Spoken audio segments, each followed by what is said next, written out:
कैसे कैसे ओइनी बाबा खारा धइले करो सिंखा आ हमारे करामा में ते बनरी लिखइले।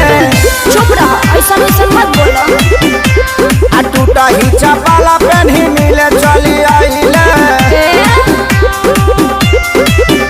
अरे हमारे करम में तू बोकावा लिखाया है, आधी रात बोल काहे मिले को बुलाया है। चरे खातिर लाइकी जहिया से आइल बानी हम ससुरा, खाइल पियल न सोहाला हो। तोहरा से बिना बतियले करे जा हमारा न रहल जाला हो। सेम टू यू। तो का करी बोलो ना।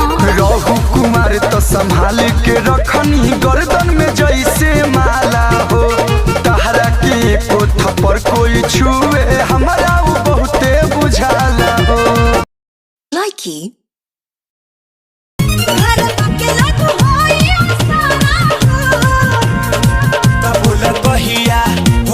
कहिया भेट करबुए गोरी दोबारा हो। बोला कहिया भेट करबुए गोरी दोबारा हो। बोला कहिया।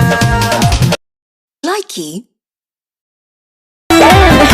जोड़ी जाला नाम खाली सुनते ये यार के साप छुछुरबा रख पतयार बानी। अरे वो छोड़ी तब रख पतयार बानी छोड़ दे भतार के। रख पतयार बानी छोड़ दे भतार के। लाइकी रोज पढ़े मैसेज हमार छीन के मोबाइल। तू ही नु मदद खातिर रहलू धाधाई। लाइकी तोरा के भूला देबू जी के देखा देबू ई मत तो सोची है जिंदगिया मिटा लेबू। दूसरे से मजा ले जोरे तोरा माई के। लाइकी